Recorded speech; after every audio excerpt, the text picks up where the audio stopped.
a priority within the report. Furthermore, the report goes on to say, as a commercial farm, it would be considered outside the core expertise of the local authority. And this comes back to really the work that needs to be undertaken in terms of the long-term viability and sustainability of the farm. What does this council intend to utilise this asset for going forwards? Has the possibility been explored of employing a tenant farmer in there? The report is only now suggesting that initial work has been commissioned to review the structure, business planning and marketing of the farm, and importantly put forward proposals for investment that will generate future savings. This is on page 69. It then goes on to say further work will be required, subject to the approval of capital funding required to bring the site up to a safe standard. But this is an asset that's been sadly in decline and in want of this capital funding for a number of years. A subcommittee was established back in 2019, which I think I've expressed my thanks previously to Councillor Peter Jones for the work he did in that, in bringing further reports back to full council on the farm. And we really need to establish what we're going to do with this as an asset going forwards. What is the best business model for it to continue to operate? I know there were significant savings that were delivered last year in terms of cost savings, but to ensure that this is viable and sustainable going forwards, we really do need to have a report brought back to full council to determine what are the options in terms of the things that have been previously considered, whether we went down the route of getting an external body to run the fund, or we go down a leisure trust, charitable trust status route like we did with the leisure sector. And we also need to look at how it's going to grow and maintain that income stream, particularly against the backdrop now that we find ourselves in with COVID-19.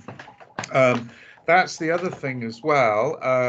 The report acknowledges that the COVID-19 poses a risk, but of these monies that are being asked for today, it doesn't factor in there COVID-19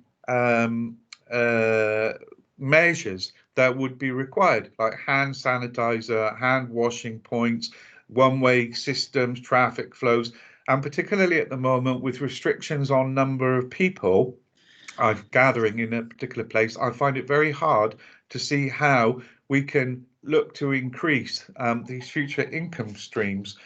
So there's a lot there. I know there's a lot of questions there, but there are a lot of comments there. And another councillor spoke previously and used the expression about putting the cart before the horse. And I think this is perhaps an example of that, where we're being asked to transfer in significant amount of capital funding and a one-off transfer out of reserves to try and get the site into a so-called safe condition, but that includes 50,000 on manure storage, but hasn't addressed the items that were previously identified by the representatives working at the farm themselves.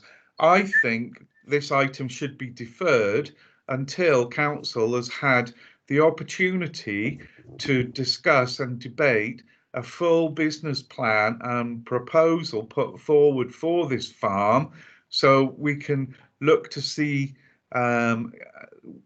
measures put in place to ensure the longer term sustainability and viability of this farm, and particularly as we haven't met yet to determine the council's overall budget this year.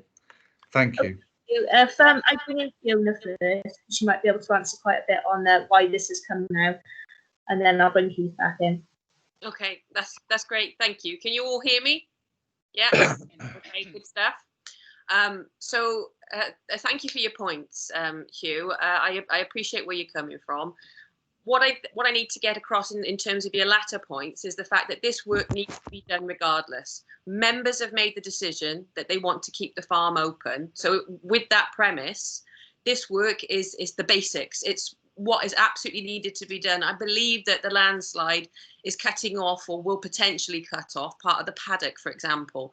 So, you know, we need access for that work. And yes, I appreciate, again, it is a large sum, and you would like to, or prefer to see it in its whole context. But it was agreed that if we could get this report in for members to see the essential work that needs to be done, this could then be agreed, and work could go forward in order to get it ready, or get these actions done, as it says in the report, for its opening in February. Now, in relation to the other element, it's more complicated. The business case, how do we make it a more financially viable business? You know, there are expert farmers on the site, at least I see them as expert farmers. I'm certainly not an expert in farming.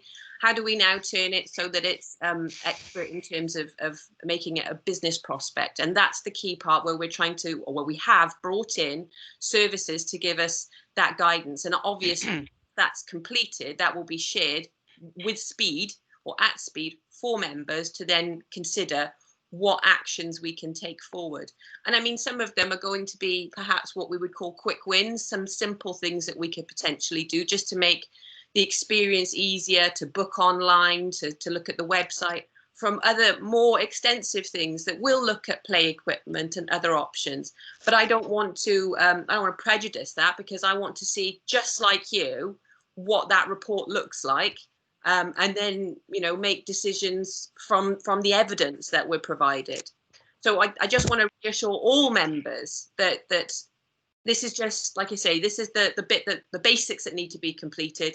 Something a little more exciting, I hope, will be then presented to you as soon as possible.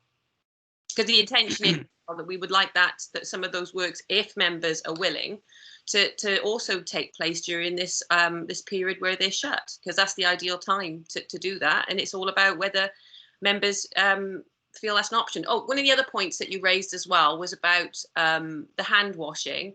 The hand washing facilities on site, from what I know myself, there's quite a lot there. The only problem was the toilets.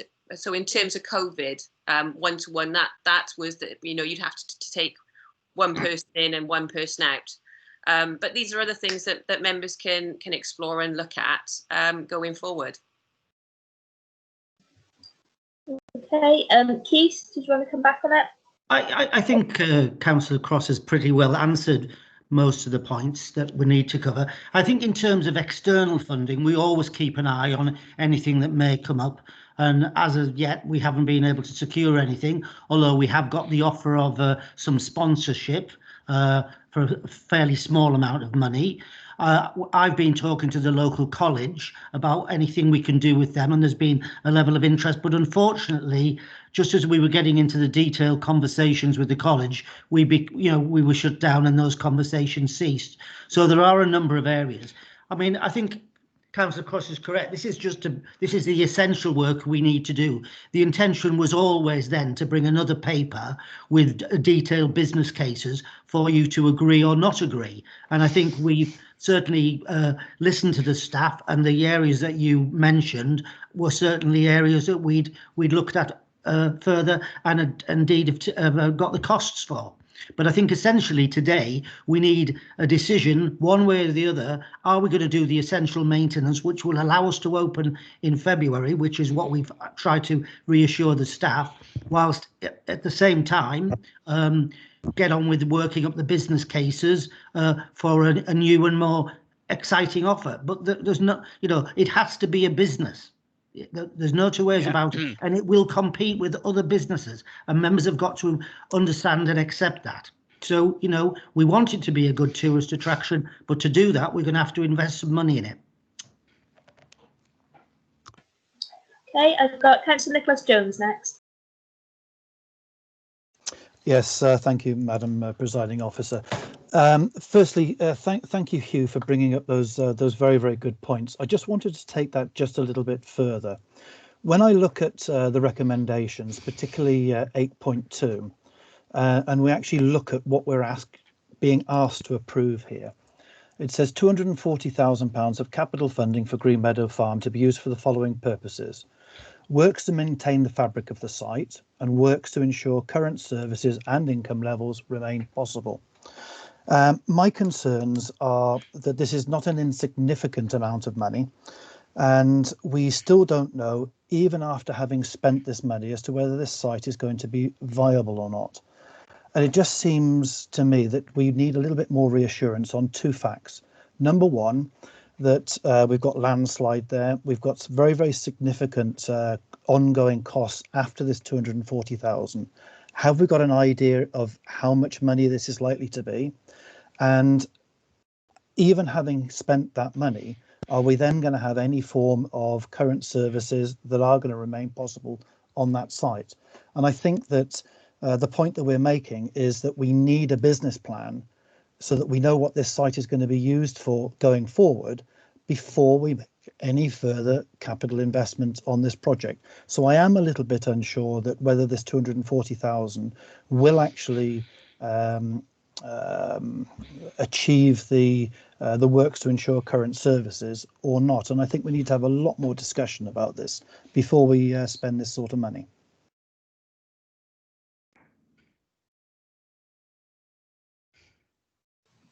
Sorry, do you want me to come in? Yeah. Yeah, I think that we are reassured that if we spent this current amount of money, we'd have the farm in a fit state to open in February with the offer that it previously had. I think the issue going forward is how do we improve the offer significantly so that the farm attracts more visitors and actually begins to wipe its face or begins to even make some profit. And I understand the point you're making, but I think also, first, we need a decision. Are we going to make the farm safe and allow it to reopen? Or are we going to let it? Because if we don't make this investment, to be quite honest, it's going to wither on the vine and die, you know? Okay, I've got Councillor Hunt next. Okay, thank you. I'll be very brief because I think we've all been on here a long time anyway. And if you're like me, staring at a screen for this long makes your eyes go funny. But I would like to commend this report. I think it's a necessary first step.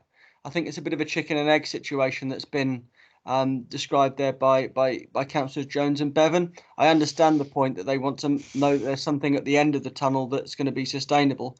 But I think these are the necessary first steps for us to get to that wider discussion about that. I would like to say that, you know, this hasn't been neglected as a capital spend priority because we don't value the farm or love it. It's been neglected because there's other priorities that we've got, and that's the reality of financing discussions that we have as a council. There's always more things we'd want to do than we've got the money to do. And I would like to just emphasise the difference between capital and revenue in this respects. I think what is necessary, as has been said by other councillors before, is to invest some capital in order to reduce the demand of the farm on our revenue accounts going forwards. And I think that's a key distinction.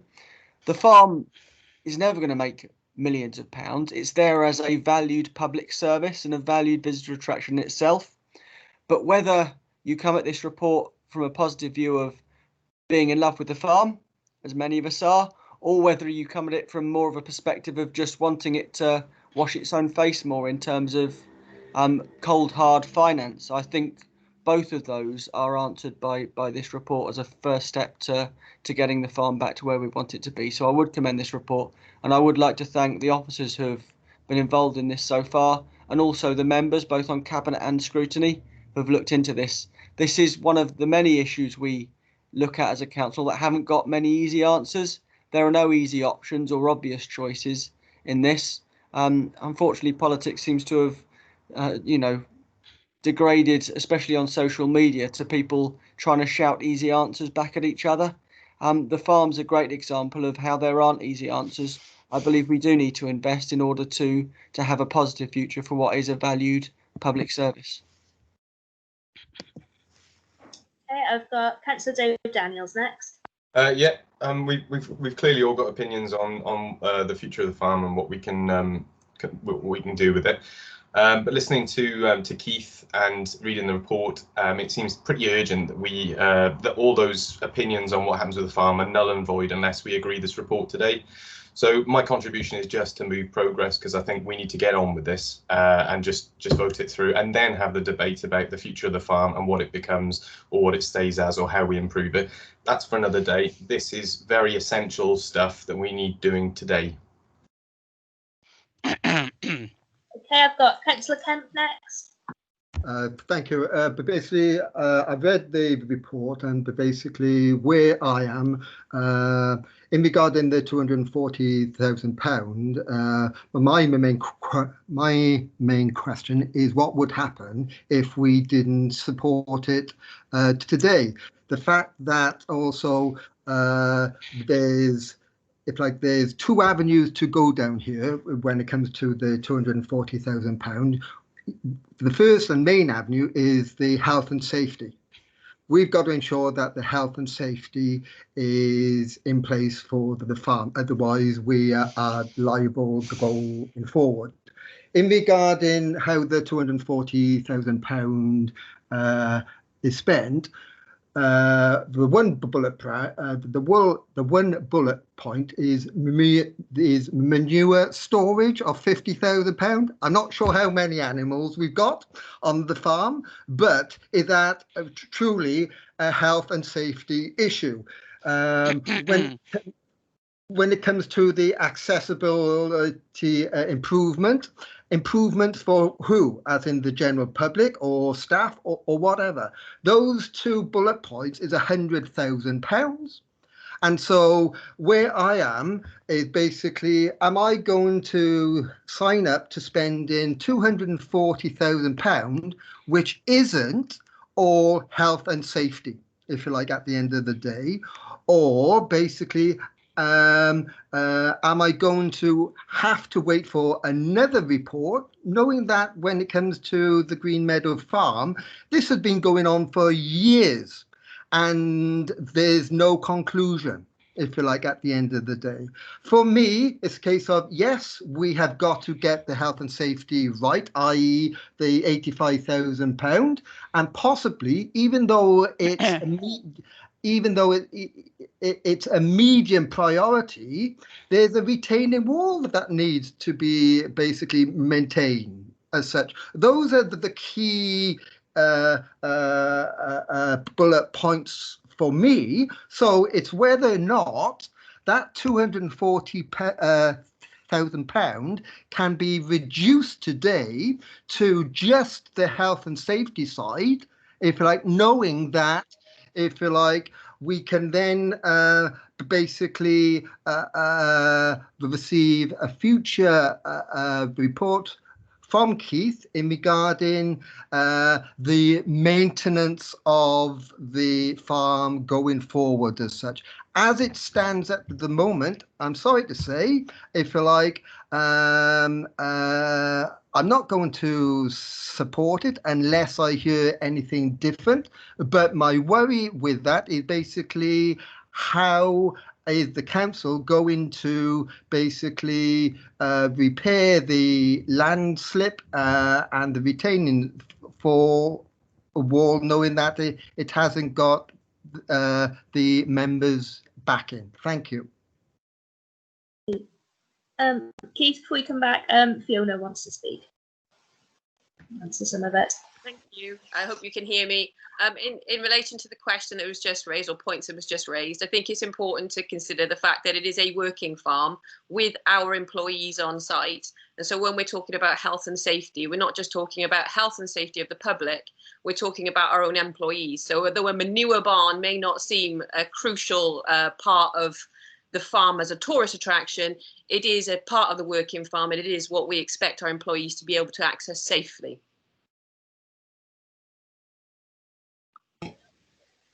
Okay, Keith, did you want to come in? Yeah, I understand Councillor Kemp's reticence. I mean, in terms of the manure, part of it is to prevent effluent runoff, which is what is happening now because it's not fit for purpose. And actually, if we don't do something about it, we could potentially be fined because it could, you know, cause problems where it runs off. The other bit around the accessibility is about disabled access. The farm hasn't had enough maintenance to make that suitable and appropriate. And I think most of these works are essential. And I think the other point that when we spoke to neighbourhood services, if we're going in to do some of the work, it makes economic sense to do all of this at the same time. And then there would be a further report to come back around further investment that's needed. Okay, I've got Councillor Haynes next, then Councillor. Thank you, Chair. Interestingly, I find myself agreeing with Councillor Daniels and Cross here. The money is required for some capital investment for some health and safety and structural issues. And with the eye on the future, if we didn't spend this money now, there is potential for this farm to close down because of health and safety risks to our employees and to anyone visiting. There's also a risk that if we do not invest in making this site safe right now, that we are risking devaluing it for any future decision that we may take. Disrepair will devalue and close the farm. I think we need to secure the farm building and outbuildings and land with the risk that it currently has to make the future decision, whatever that may be, more profitable.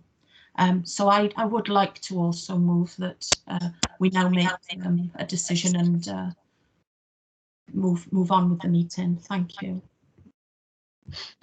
Okay, I've got three speakers indicated: Councillor Ashley, Councillor Bevan, and Councillor Cross. I propose to let them speak, and then we've had a mover, and I'll ask for a seconder. So, Councillor Ashley first. If you go around the farm, you see what's needed. This is very much needed, and I very much welcome all this, because end of the day, the place, as if you've done scrutiny or just walk round it, it needs TLC and it needs some major capital works. As for the manure, putting my other hat on, it's one of the biggest assets there is in the borough. And you might not believe it, all of that goes to the allotments. It's a wonderful resource, maybe a bit undervalued. So 25 quid a load down every allotment in South Torvine. So that is one of the best resources there is, and it's a virtuous circle. So I see Anthony grinning, but we'd have more of it. It's one of the best developments as well, because that stuff sits there for 3 years and gets down there. So and you know, I can't say how good that is. At any rate, what I was about to say was that the whole of that farm, if you look at it in farming terms, and I do know a bit about this, is actually about systems. So to be able to operate that as an educational resource doing farming, and I sat there for 8 years on that shadow board with Bob Wellington and John Cunningham and all the rest of it, again, talking about why we do all of this, whichever thing, you know, business or whatever. And I appreciate what Keith is. He's actually quite good on this stuff. I listened to him time and time again. It's also scrutiny about, you know, getting value out of all this. You have to have the systems in place. Now, Steve knows and I know, I've been around a few things. I even looked at one of these places in the Beacons. You've got to be pretty damn hard-nosed for these places to work, whether you do it as an educational establishment or as a community farm, which this is. I've looked at a few of them, and even the charitable ones run in a business manner. So I respect very much what Chris is saying, what Keith is saying here. And you get gate receipts, and that's how the current staff has managed to get the receipts on that gate down. But what they couldn't do is actually get those buildings repaired, and they desperately need all those buildings functioning to get the gate receipts in. So I mean, that's why we're going for this. I support this wholeheartedly. Okay, thanks, Stuart. Councillor Bevan. Oh, not again.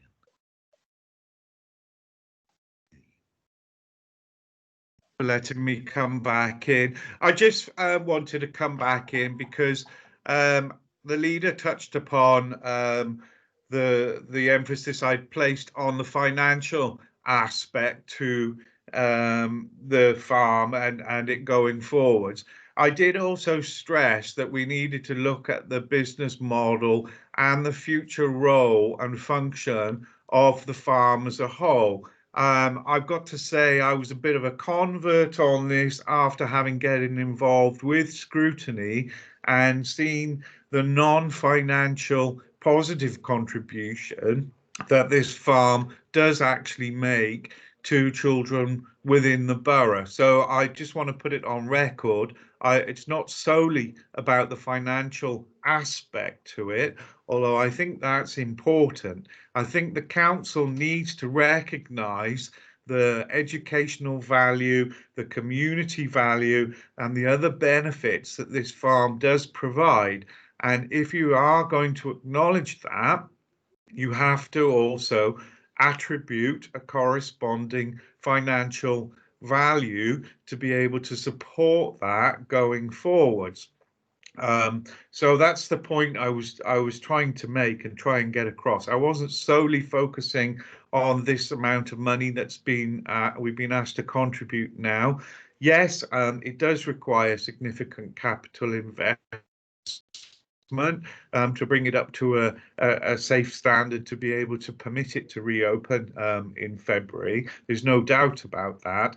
But I do think once we're in a position to be able to reopen, and I would hope that we would get this further report that's been promised well before the reopening in next February, because we really do need to consider what the council as a whole and what the borough, how important this farm is, what its new business model is going to be going forward. And I think Councillor Ashley made a good point that in other authorities there are similar community farms that operate on a more profitable basis.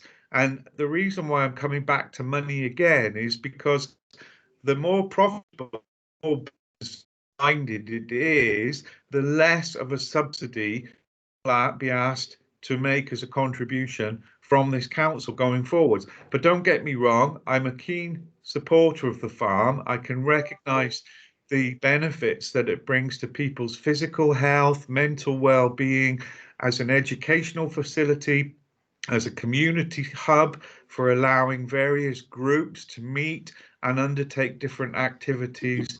So I recognise all of that. It's not all solely about the financial aspect. I think on balance, having listened to everything that's been said and debated today and discussed, and especially the words of the chief officer coming in to say that if without this significant capital investment, it will wither and die on the vine, I think I've got no option but to support the motion on record. Thank you. Okay, thank you, Hugh. I've got Councillor Cross. Hi, thank you again, Hugh, for your contribution. And yes, you're absolutely right in terms of the social pound that we actually spend there, the benefits to social services groups, to children, etc. Kettle D, there's a sewing and weaving group. There's loads going on there. It's not just about the tourist attraction. What I think now is we have had a robust discussion and debate about this, so I'd really like to move it. Yeah. Dave, I can see that you've been taken to speak, but I did say I'd only let those three speak and then we would go to the vote, sorry. So, okay, we've been moved and seconded. So the recommendation, if I find my correct piece of paper for this one, is, okay, recommendations on page 70. Do we agree? Is there anybody who doesn't agree, first of all? Councillor Kemp. Yep. Anyone else? Okay, are there anybody, does anybody wish to abstain? Okay then, so I will take it everyone else is in favour who is still on the meeting. Okay, thank you very much. I declare the meeting closed. I think hopefully this is my last one I'm doing, so thank you all. It was a very long one to go out on, but I'll see you all next time. Thank you very much. Bye-bye. Thank you.